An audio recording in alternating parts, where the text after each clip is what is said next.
बात करते हैं करवा चौथ का जो व्रत होता है, जिसे सुहागिन स्त्रियां पत्नी अपने पति की लंबी आयु के लिए, अखंड सौभाग्य प्राप्त करने के लिए माँ गोरजा, माँ करवा का व्रत रखती हैं और उनका आशीर्वाद प्राप्त करती हैं। करवा चौथ का व्रत हम भारतीयों के लिए, विवाहित स्त्रियों के लिए, सुहागिनों के लिए कितना महत्वपूर्ण है, ये आप सब लोग जानते हैं। तो आज बात करते हैं करवा चौथ के पवित्र व्रत को लेकर। जय माता दी, मैं हूँ आचार्यमिनी। तो बात करते हैं करवा चौथ के पवित्र, पावन पवित्र एक व्रत को लेकर, जो कि हम भारतीयों के लिए, हमारे भारत में बहुत सुप्रसिद्ध है, जिसे कि सभी सुहागिनों को ये प्रतीक्षा होती है कि कब करवा चौथ का जो व्रत है वो आए साल में, और अपनी तरह तरह की जो तैयारियां होती हैं वो स्त्रियां सुहागिनें करती हैं। तो बड़ी ही प्रसन्नता के साथ, बड़ी ही खुशी के माहौल के साथ, हर्षोल्लास के साथ ये व्रत रखा जाता है। उसकी जो तैयारियां भी हैं वो कुछ दिन पहले आरंभ हो जाती हैं। तो करवा चौथ का जो व्रत है वो आप सब लोग जानते होंगे कि माँ गोरजा, माँ पार्वती जी के लिए और श्री गणेश जी का आशीर्वाद प्राप्त करने के लिए, करवा माता का आशीर्वाद प्राप्त करने के लिए रखा जाता है। तो इस बार का जो करवा चौथ का व्रत है वो 1 नवंबर 2023 को है, जिस दिन है बुधवार। वैसे तो 31 अक्टूबर 2023 दिन, मंगलवार के दिन ही जो चतुर्थी, जो चौथ की जो तिथि है चतुर्थी, वो लग जाएगी, परंतु जो उदय तिथि है वो 1 नवंबर को ही मानी जाएगी। तो इस प्रकार जो व्रत है वो 1 नवंबर 2023 दिन बुधवार को है। तो आपने जान ही लिया होगा कि बुधवार का दिन श्री गणेश जी का जो दिन है, उनका मंगलमय ये दिन है, तो उसी दिन ही ये करवा चौथ का व्रत आ रहा है, तो और भी अच्छी बात है।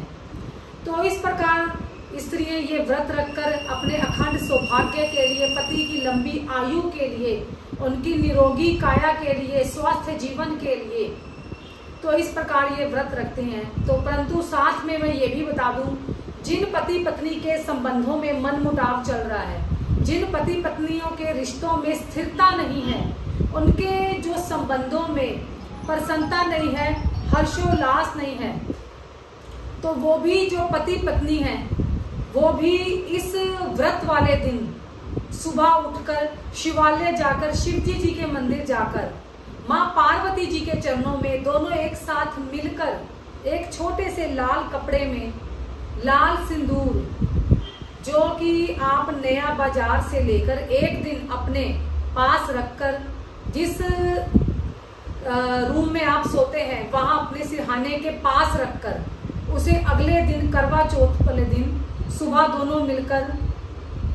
मंदिर जाएं और वहां पर माँ पार्वती जी के चरणों में वो लाल सिंदूर अपने मस्तक से दोनों पति पत्नी एक साथ छुआएं, पूरी श्रद्धा भावना से, जो भी आपकी भावना आपके मन में हो। तो ऐसे वो सिंदूर आप माँ पार्वती जी के चरणों में चढ़ाएं, नतमस्तक हो, और एक साथ ही उनके चरणों में प्रणाम करें। तो इस कामना से यदि आप अपने करवा चौथ के व्रत को आरंभ करेंगे और दोनों पति पत्नी इस कार्य को करेंगे, इस नियम को करेंगे करवा चौथ पर, तो आपका जो जीवन है वो खुशियों से भर जाएगा। आपकी सोचने समझने के, जो एक दूसरे के प्रति जो आपकी विचार शक्ति है, उसमें बहुत बड़ा सकारात्मक बदलाव आएगा। आपके संबंधों में गूढ़ता आएगी और आपके संबंधों में जो मनमुटाव चल रहा था, जो कटुता चल रही थी, वो सभी समाप्त होंगी। और श्री गणेश जी, माँ पार्वती जी, माँ करवा जी, तो ऐसे करवा माता का आशीर्वाद आपको प्राप्त होगा। तो यदि आप में से किसी के भी संबंधों में किसी प्रकार की भी कोई भी समस्या चल रही है पति पत्नी के, तो करवा चौथ के व्रत वाले दिन ये जो मैंने आपको उपाय बताया है, जो वेद शास्त्रों में भी वर्णित है, और बहुत से लोगों ने इस उपाय को किया है, और जिसका परिणाम मैंने साक्षी रूप से देखा है कि जब तक अगला करवा चौथ का, अगले वर्ष करवा चौथ का व्रत आता है, तो ऐसे पति पत्नी के संबंधों में बहुत ही हर्षोल्लास और संबंधों में बहुत ही सुधार होता है। तो इस प्रकार आप श्री गणेश जी का नाम लेकर, माँ पार्वती जी का नाम लेकर, माँ करवा जी का नाम लेकर ये करवा चौथ का व्रत बहुत विधि विधान से, श्रद्धा पूर्वक, नियम पूर्वक कीजिए, प्रसन्नता पूर्वक कीजिए। और साथ ही दोनों पति पत्नी सुबह मिलकर जल्दी शीघ्र मंदिर में जाएं और ये सिंदूर, लाल सिंदूर का उपाय माँ पार्वती जी के चरणों में करें। और एक दिन पहले भूले नहीं, इस सिंदूर को आपने अपने सोने वाले शयन कक्ष में भी अपने सिरहाने के पास रखना है। जय माता दी।